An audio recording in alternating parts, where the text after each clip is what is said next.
ఆనాడు సీతమ్మ జాడ తెలుసుకున్నాడు హనుమంతుడు. సీతమ్మ కోసం లంకనే తగలబెట్టేశాడు. వానర సైన్యంతో రాముడికి తోడుగా నిలిచాడు. సీతారాములను కలిపాడు. అలా కష్టంలో ఉన్న సీతమ్మ ఆచూకీ తెలుసుకున్నట్లే ఈ వానర సైన్యం కూడా ఓ 6 ఏళ్ల చిన్నారిపై జరగబోతున్న అఘాయిత్యాన్ని గుర్తించాయో ఏంటో గుంపుగా వెళ్లి చిన్నారిని కాపాడాయి. హనుమంతుడే పంపాడేమో అన్నట్లు అక్కడి సీన్ అందరినీ ఆశ్చర్యపరిచింది.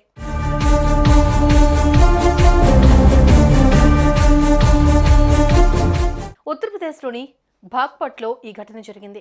కామాంధులు ఓ 6 ఏళ్ల బాలికను ఎత్తుకెళ్లి ఓ ఇంట్లోకి తీసుకుని వెళ్లారు. చిన్నారిని స్పృహ కోల్పోయేలా చేసి అత్యాచారానికి ప్రయత్నించారు. అప్పటికే ఆమెపై ఉన్న బట్టలను తొలగించారు. రాక్షసంగా నవ్వుతూ ఆమెపై అఘాయిత్యానికి పాల్పడుతూ ఉండగా ఆ ఇంటి పైనుంచి శబ్దాలొచ్చాయి. ఏంటని చూడగా ఇంటిపైన మొత్తం కోతులే. క్షణాల్లో కోతుల గుంపు ఇంట్లో ఉన్న కామాంధులను తరిమి కొట్టాయి. ఆ బాలికను రక్షించాయి. ఆమెను ఎవరూ తాకకుండా కాపలా కాశాయి. ఇంతలోనే స్పృహలోకి వచ్చిన చిన్నారి కేకలు పెట్టడంతో చుట్టుపక్కల వారు వచ్చారు. చిన్నారిని కాపాడారు.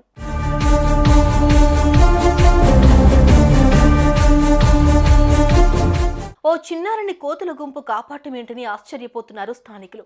చిన్నారిపై అఘాయిత్యానికి పాల్పడుతున్నారని తెలిసి ఆ హనుమంతుడే కోతుల గుంపును పంపి ఉంటాడని అంటున్నారు. అటు చిన్నారి చుట్టూ కోతులు చేరినప్పటికీ ఆమెకు కాస్తంత హాని కూడా చేయకపోవడం ఏంటని ఆశ్చర్యపోయారు. కాగా సమాచారం అందుకున్న పోలీసులు ఈ ఘటనా స్థలానికి చేరుకుని పోక్సో చట్టం కింద కేసు నమోదు చేశారు. సీసీ కెమెరాల ఆధారంగా నిందితుల కోసం గాలిస్తున్నారు.